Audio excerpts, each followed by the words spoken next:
कवि बोलें नमाजों में क्या मजा है, मस्जिद में जा जा देख लो।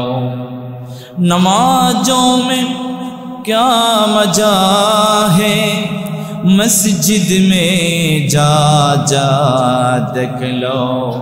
मस्जिदों में क्या मजा है, सिजदों में जा जा देख लो। नामाजे की मजा তা দেখার জন্য মসজিদ আসতে হবে, আর মসজিদে কি মজা সেটা দেখার জন্য সিজদায় গিয়ে সিজদা করে আল্লাহর জিকির, আল্লাহর তাসবিহ পাঠ করতে হবে। জোরে বলেন আল্লাহু আকবার। আল্লাহ তাআলা আমাদেরকে নামাজের মজা, নামাজের স্বাদ পাবার তৌফিক দান করুন বলি আমিন। প্রিয় হাজরিন, আল্লাহর রাসূল সাল্লাল্লাহু আলাইহি ওয়াসাল্লাম, আমাদের রবিউল আউয়াল চলে গেছে, কিন্তু আমাদের রাসূল পাক সাল্লাল্লাহু আলাইহি ওয়াসাল্লাম নিয়ে কথা শেষ হয় নাই। এই কথা কিয়ামতের আগ পর্যন্ত শেষ হবে না। যারা বলেন আল্লাহু আকবার। যে হাজরিন, রাসূলুল্লাহ সাল্লাল্লাহু আলাইহি ওয়াসাল্লাম সাহাবাদের নিয়ে এক জায়গায় গেলেন, সেখানে পাথরের দেশ, মরুভূমির দেশ, পাথরের পাশে বসে আলাপ করছিলেন।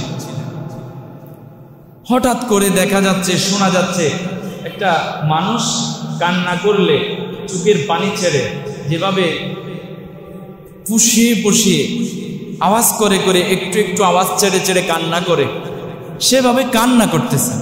সুবহানাল্লাহ বলেন। কিন্তু সাহাবারাও কাঁদতেছেন না, রাসূল সাল্লাল্লাহু আলাইহি ওয়াসাল্লাম কাঁদতেছেন না। কান্নার আওয়াজটা আসছে কোথা থেকে? সবাই আশ্চর্য হয়ে গেল।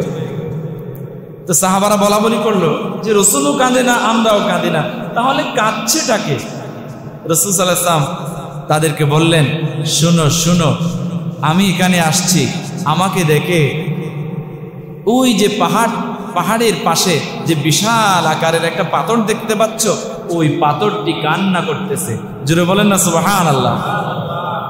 তাহলে আমার রাসূল পাক সাল্লাল্লাহু আলাইহি ওয়াসাল্লামকে দেখে পাথরও চিনতে পারে, পাথরও কান্না করে।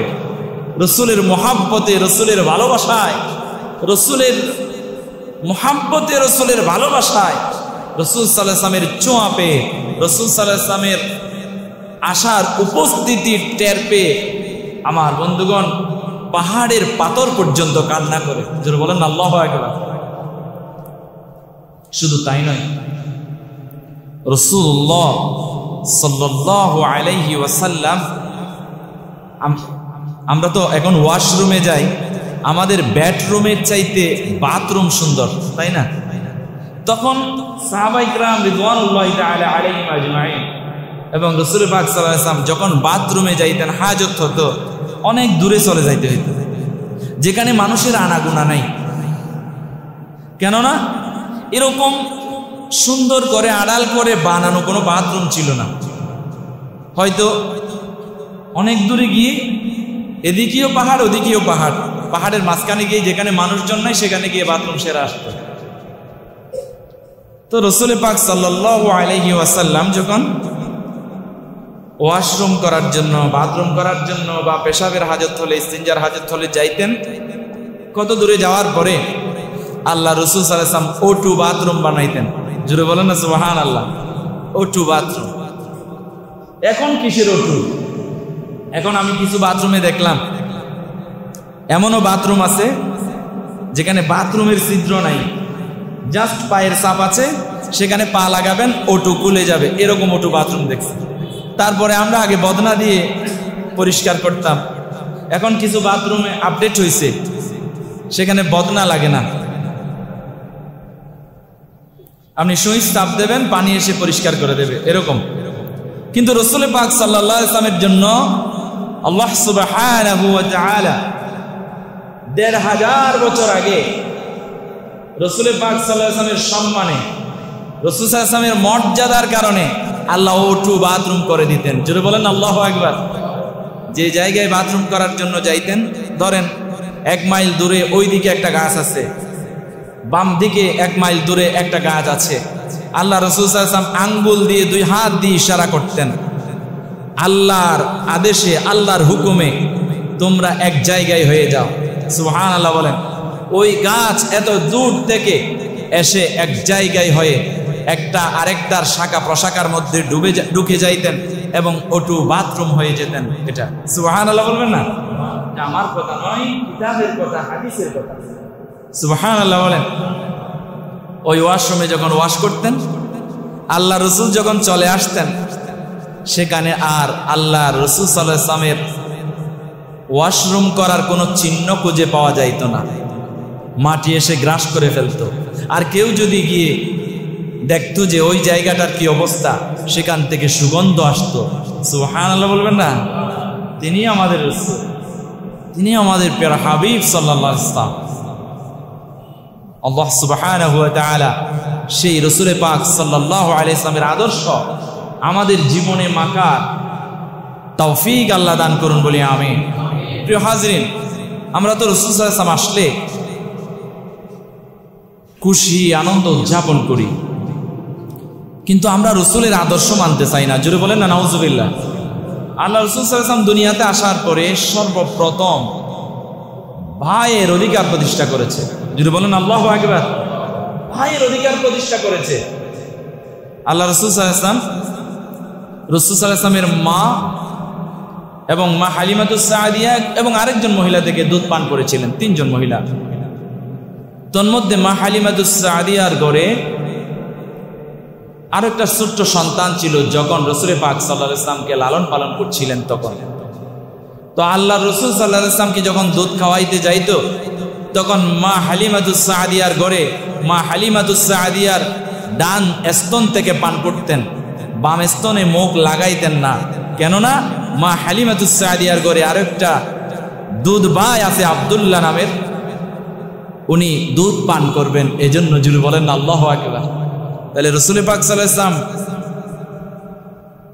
মায়ের কুলে ভাইয়ের অধিকার প্রতিষ্ঠা করছে, আর আপনি আর আমি ইয়েতিমের হক, প্রতিবেশীর হক, সমাজের হক, ভাইয়ের হক, চাচার হক, অমুক সমুক সব গিলে গ্রাস করে কে ফেলতেছেন, কোনো খবর নাই। বাবা মরে গেছে, এরপরে বড় ভাইয়ের কাছে সম্পদ, বোন কেউ দেয় না। ভাই মরে গেছে, ভাতিজাদেরকে দেয় না। এভাবে অনেক মানুষ এবং এতিমদের হক গ্রাস করে করে গিলে গিলে কে ফেলতেছে। এদিকে আবার রসুলের ভালোবাসাও আছে, মুখে বলে রসুলের ভালোবাসা, আর মসজিদে গিয়ে নামাজও পড়ে সিজদা মেরে কপাল কালো করে, কিন্তু ভাইয়ের হক, প্রতিবেশীর হক, আত্মীয় স্বজনের হক দিয়ে দিতে তারা নারাজ। জোরে বলেন নাউজুবিল্লাহ। এরা আল্লাহ রাসূল সাল্লাল্লাহু আলাইহি ওয়াসাল্লামের উম্মত দাবি করতে পারবে? দাবি করলে উম্মত হওয়া যায় না। উম্মত হওয়ার জন্য রাসূলের ভালোবাসা প্রমাণ দিতে হবে। পারবো ইনশাআল্লাহ? আল্লাহ তৌফিক দান করুন বলি আমি। প্রিয় হাজরিন, তো রাসূল সাল্লাল্লাহু আলাইহি ওয়াসাল্লাম দুধ পান করতেন। দুধ পান করার সময় ছোট্ট রাসূল ভাইয়ের অধিকার প্রতিষ্ঠা করছে। তাহলে আমাদের উচিত রাসূল পাক সাল্লাল্লাহু আলাইহি ওয়াসাল্লাম যে আদর্শ লালন করেছে দুনিয়াতে এসে, এই আদর্শের বাস্তবায়ন ঘটানো। অন্তত আমরা বয়স্ক অবস্থায় হলে আমরা ভাইয়ের অধিকার, প্রতিবেশীর অধিকার প্রতিষ্ঠা করবেন ইনশাআল্লাহ। আল্লাহ তৌফিক দান করুন বলি আমি। দুধের কথা যখন বলছি, ইসলাম কত সুন্দর দেখেন। কথা একটু সেন্সিটিভ হলেও মায়ের দুধ, আহা, সন্তানদের জন্য মায়ের দুধ হচ্ছে অনেক বড় বরকতময় একটা জিনিস, যেটা কোনো ডাক্তারি চিকিৎসার মধ্যে নাই, যেটা কোনো প্রাকৃতিক ফলমূলের মধ্যে নাই, বাহিরের কোনো দুধের মধ্যে নাই। আবার এই দুধ,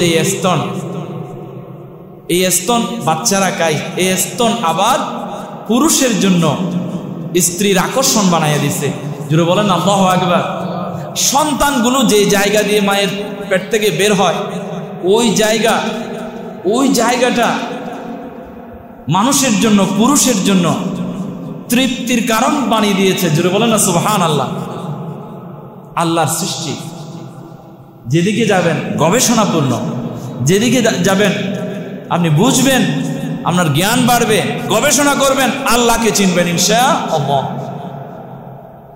প্রিয় হাজরিন, বুঝাতে চেয়েছিলাম এই দুনিয়াতে একমাত্র ইবাদত করতে হবে কার? আল্লাহ।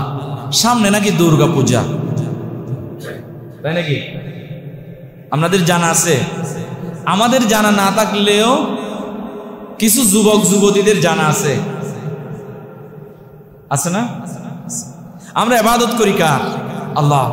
আল্লাহ তাআলা কুরআনুল কারীমে বলছেন ওয়া'বুদুল্লাহা ওয়া লা তুশরিকু বিহি শাইআ। আল্লাহ তাআলা বলছেন তোমরা ইবাদত করো কার? আল্লাহ। ওয়া লা তুশরিকু বিহি শাইআ, আর আল্লাহর সাথে কোনো কিছুর কি করা যাবে না? শিরিক করা যাবে, শরীক করা যাবে না। তো শিরকের কথা আসছে, ইবাদতের কথা আসছে। আচ্ছা বলেন তো, আমরা যখন ইবাদত করি, মসজিদে এসে নামাজ পড়ি, কোনো হিন্দু, কোনো মুসলিম আমাদের সাথে এসে কখনো নামাজ পড়েছে? পড়ে না। আমরা যখন রোজা রাখি রমজান মাসে, কোনো হিন্দু, কোনো অমুসলিম তারা কি রোজা রেখেছে? রাখে নাই। বলবেন যে হুজুর রোজা না রাখলে কি হবে? ইফতারের সময় তো ইফতার করেছে অনেক হিন্দু ভাই। এটার কারণ আছে না? এটাও বলবো আমি কেন তারা ইফতার করে। আমাদের গরু অনেক হিন্দুদের জন্য হারাম, হিন্দুদের জন্য আমাদের গরু কি হারাম। আবার মুসলমানদের জন্য শুকর হারাম। কিন্তু মুসলমানরা, কিছু মুসলমানরা লোভ সামলাইতে না পারে শুকর খায়, শুকরের গোশত খায়। খায় কি খায় না? খায়। মদ, গাঞ্জা, ইয়াবা ট্যাবলেট, হিরোইন, এই সমস্ত খারাপ জিনিস, এগুলো হারাম কোরআনের কথা। অনেকে লোভ সামলাইতে না পেরে মজা নেওয়ার জন্য তারা খায়। ঠিক তেমনি হিন্দুদের মাঝেও কিছু লোক আছে, তাদের জন্য কিছু জিনিস হারাম আছে। আমাদের গরু, তারপরে আমাদের ধর্মীয় উৎসবের খাবার, এগুলো তাদের জন্য হারাম। কিন্তু তারাও লোভ সামলাইতে না পারে, অনেক হিন্দুরা খায়। তবে আমরা বলছি না খায়ও না, এটা নয়। আমরা খায়ও না বলছি না, খাও। আমাদের খাবারের মধ্যে বরকত আছে। তবে হিন্দুদের ধর্মে, অমুসলিমদের ধর্মে আমাদের গরু তাদের জন্য হারাম। অমুসলিমদের ধর্মে আমাদের ইফতারি তাদের জন্য হারাম। অমুসলিমদের ধর্মে আমাদের সাহারি তাদের জন্য হারাম, তাদের জন্য। তবে আমরা বলছি না হারাম, তোমরা খাও, সমস্যা নেই। কিন্তু তারা তাদের ধর্ম না মেনে লোভ সামলাইতে না পারে, তারা খায়। ঠিক তেমনি ভাবে আমাদের দেশের কিছু মুসলমান আছে, লোভ সামলাইতে না পেরে হারাম অনেক কিছু খায়। শুকরের মাংস থেকে শুরু করে, মদ থেকে শুরু করে, গাঞ্জা থেকে শুরু করে অনেক কিছু খায়। ঠিক তেমনি ভাবে পূজাতে গিয়া তারাও যেমন আছে, আমাদের মুসলিম ভাই বোনদের মধ্যে কিছু আছে, তারাও গিয়ে পূজায় মজা নেয়। বলে যে ধর্ম যার যার, উৎসব সবার। জুড়ে জুড়ে বলেন না নাউজুবিল্লাহ। ধর্ম যার যার, উৎসব যদি সবার হয়, তাহলে আমাদের উৎসবে কখনো তাদেরকে দেখেছেন? লাইলাতুল কদরের রাতে কখনো দেখেছেন তাদেরকে আমাদের সাথে? নাই। এটা এরকম হয়ে গেছে না? বিয়ে যার যার, বউ সবার। নাউজুবিল্লাহ বলেন। তো ওটা যদি এরকম হয়, তাহলে এটাও তো মানতে হবে বিয়ে যার যার, বউ সবার। এই জায়গায় তো আপনি মানতে পারেন না। আল্লাহ তাআলা আমাদেরকে বুঝার তৌফিক দান করুন বলে আমি। আপনি যদিও ওই মূর্তিগুলোকে পূজা করেন না, মানেন না, আপনি যদিও হিন্দু ধর্মের নয়, মুসলমান, কিন্তু তাদের সাথে পূজা মণ্ডপে গিয়ে উৎসবে শরীক হওয়ার কারণে আপনি তাদের সাথে শামিল হয়েছেন, মানে তাদের পূজা আপনি পছন্দ করেছেন। জোরে বলেন নাউজুবিল্লাহ। তাদের পূজা আপনি ভালোবেসেছেন, পছন্দ করেছেন, এটাই প্রমাণ দেয়। তো আপনি যদি তাদের পূজা পছন্দ করেন, ভালোবাসেন, তাহলে তাদের মূর্তিকেও ভালোবেসেছেন। অথচ আল্লাহ আমাদের সৃষ্টিকর্তা একজন, আমরা খুশি করি একজনকে, আমরা ভালোবাসি একজনকে সৃষ্টিকর্তা হিসেবে, তিনি কে? আল্লাহ।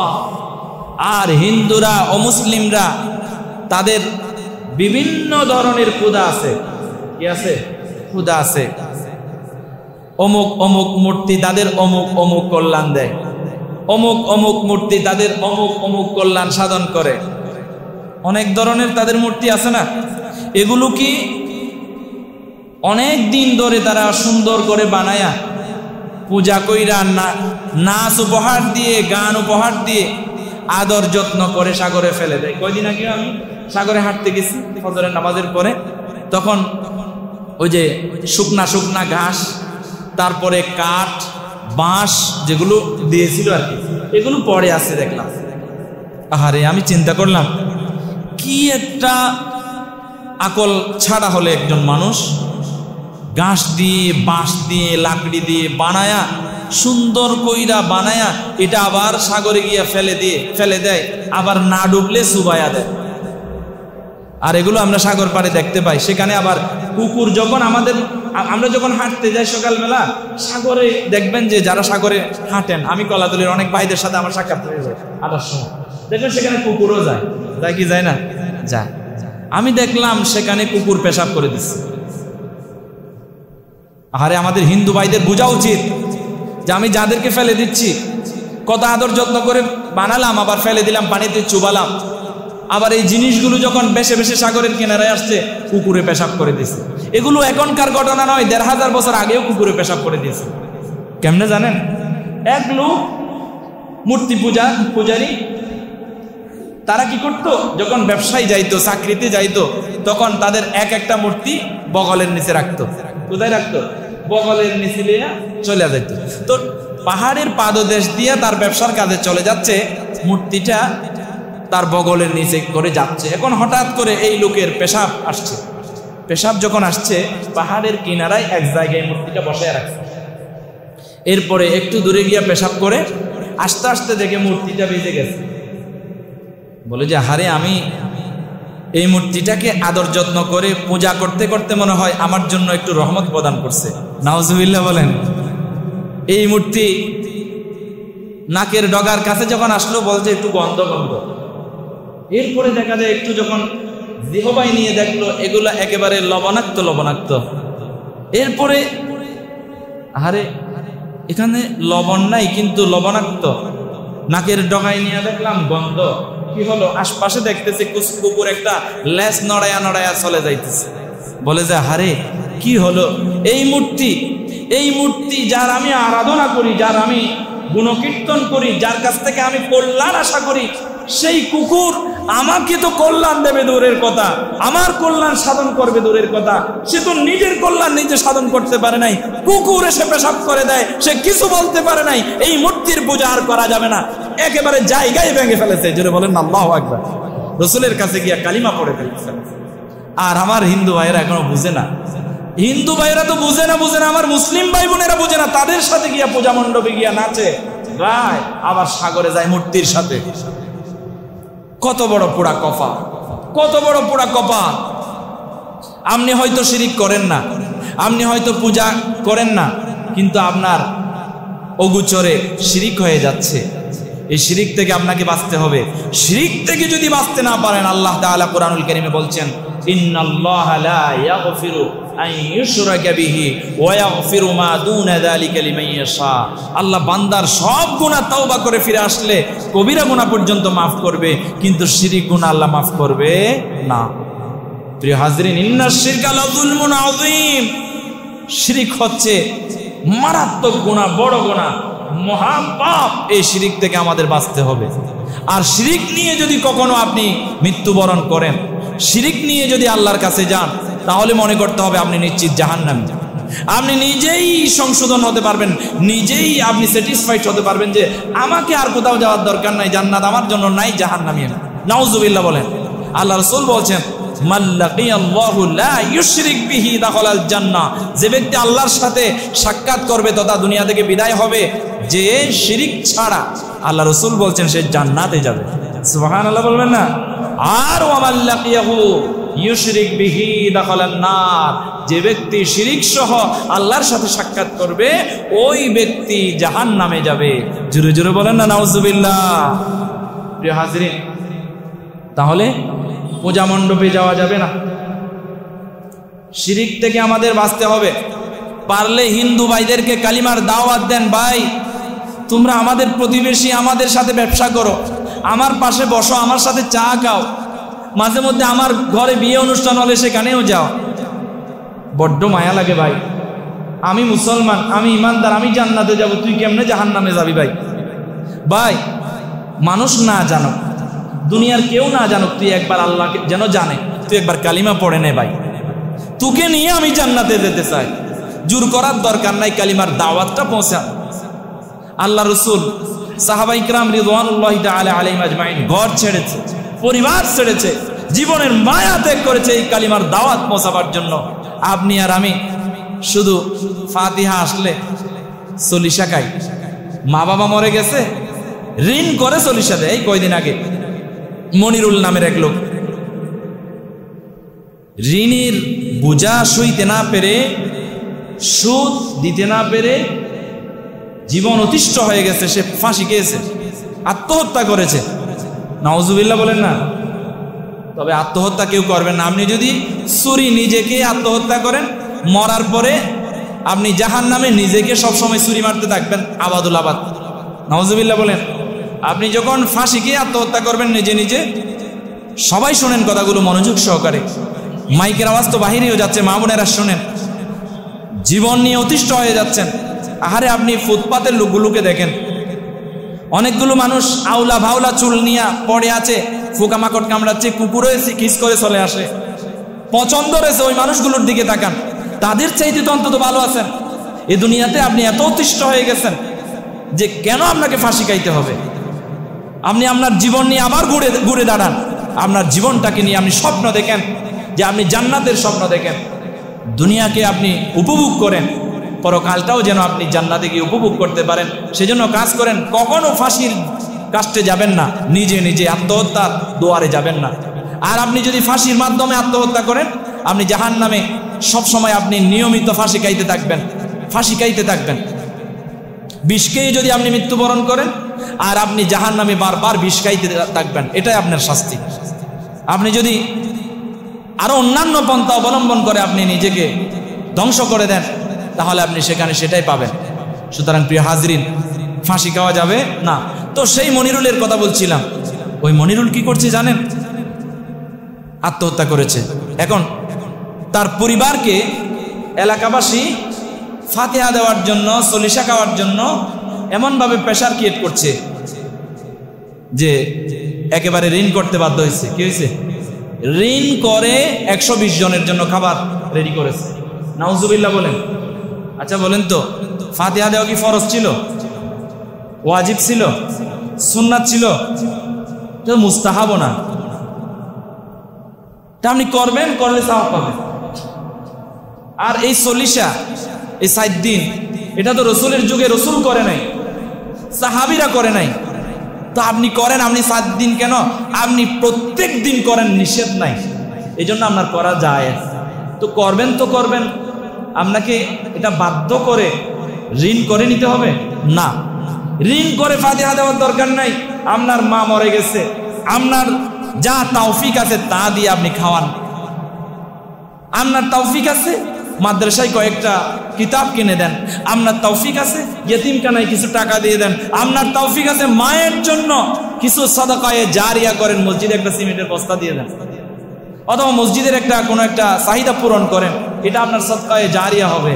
আপনার মায়ের কবরে যতদিন মসজিদে এটা কাজে লাগবে, যতদিন এতিমখানায় কাজে লাগবে, যতদিন মাদ্রাসা ছাত্রের কাজে আসবে, ততদিন পর্যন্ত আপনার মায়ের কবরে সওয়াব যেতে থাকবে। কিন্তু আপনি সলিশা দিচ্ছেন, কয়জন মানুষের মন জয় করতে পারছেন আপনি? কেউ খাইছে বলে যে খাওয়া ভালো হয়েছে, আর কেউ বলছে ভালো হয় নাই, আর কেউ খাইছে বলে যে সম্মানী ব্যক্তিদেরকে ডেকে এনে তারা ভালোভাবে খাওয়াইছে, আমরা গরিবদেরকে ঠিক মতো খাওয়াই নাই, এই সমস্ত কথাগুলো। তবে খাওয়ানো উত্তম। প্রত্যেক দিন আমরা ফাতিহা করি, আমরা শুধু সল্লিশা নয়, প্রত্যেক দিন ফাতিহা করি। আপনি খাওয়ার শুরুতে বিসমিল্লাহ বলেন, ফাতিহা।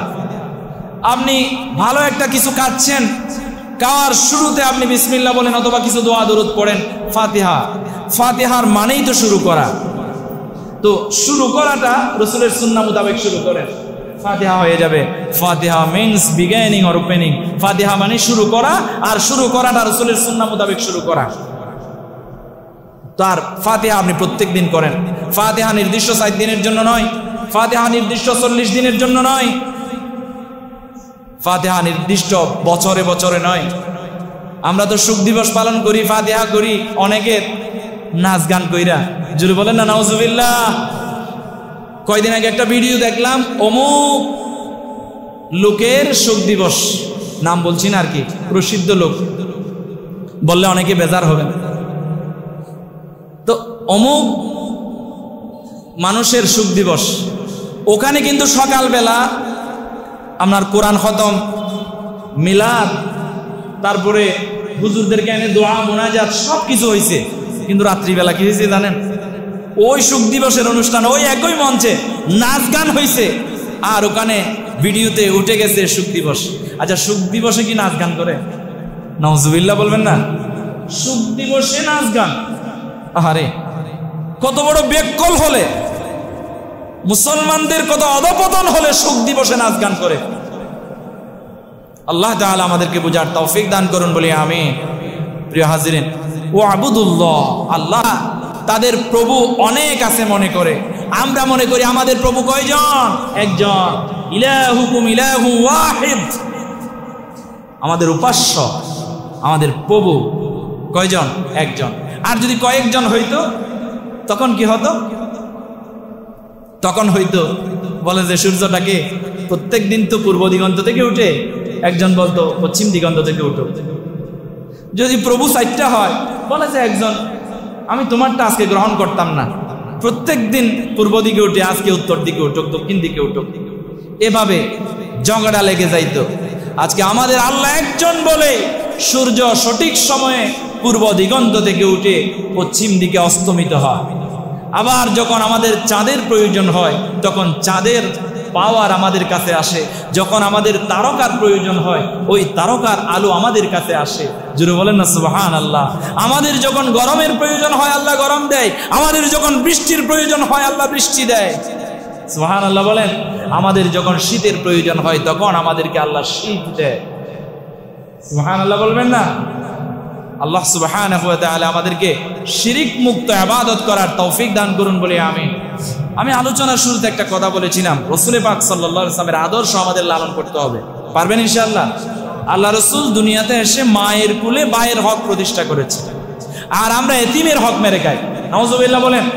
যারা এতিমের হক মেরে খায়, আল্লাহ বলছেন ইন্নাল্লাযীনা ইয়াকুলুনা আমওয়ালাল ইয়াতামা যুলমান, অন্যায়ভাবে, নিশ্চয় যারা অন্যায়ভাবে ইয়েতিমের হক খেয়ে ফেলে।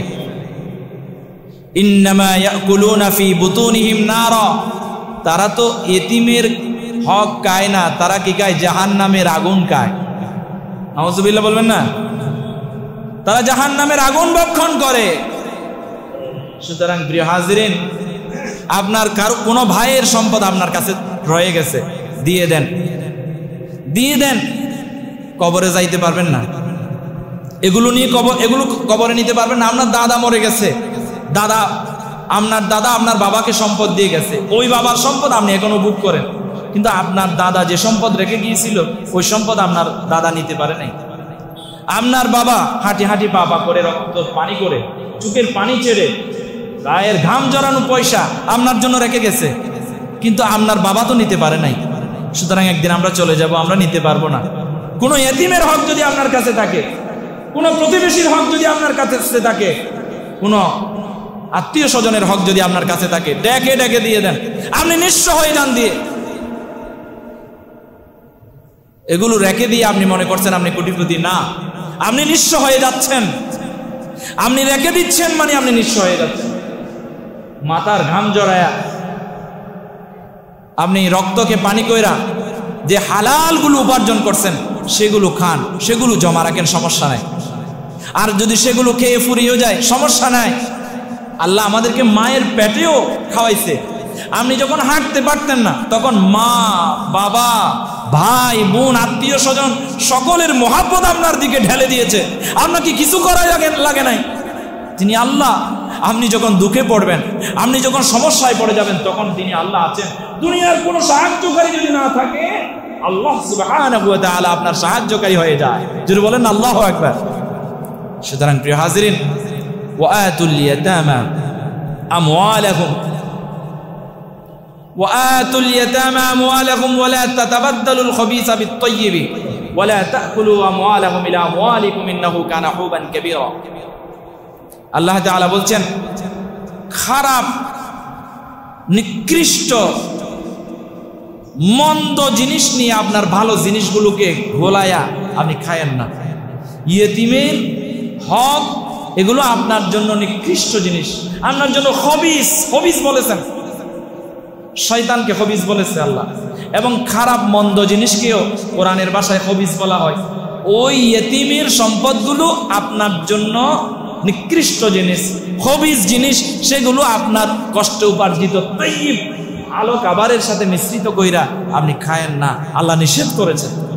আল্লাহ সুবহানাহু ওয়া তাআলা আমাদেরকে বেঁচে থাকার তৌফিক দান করুন বলি আমিন। এই সমস্ত খাবার গ্রহণ করা থেকে আমাদেরকে বেঁচে থাকার তৌফিক দান করুন বলি আমিন। জান্নাতে যেতে পারবেন, মান আকালা তাইয়্যিবান, হালাল খাবেন, ওয়া আমিলা ফি সুন্নাতিন, রাসূলের সুন্নাহ মোতাবেক জীবন যাপন করবেন, ওয়া আমিনান নাস বাওয়াইকাহু দাখালাল জান্নাহ। আর আপনার হাত, আপনার মুখ, আপনার পা, আপনার চলাফেরা সবগুলো থেকে আপনার প্রতিবেশীকে নিরাপদ থাকতে হবে। পারবেন ইনশাআল্লাহ? আল্লাহ রাসূল সাল্লাল্লাহু আলাইহি ওয়াসাল্লাম অন্য হাদিসে বলছেন, ওয়াল্লাহু লা ইউমিনু, ওয়াল্লাহু লা ইউমিনু, তিনবার বলেছেন। কয়বার? তিনবার। বলে যে তোমরা ঈমানদার নও, ওয়াল্লাহি, আল্লাহর শপথ তোমরা ঈমানদার হবে না ততক্ষণ।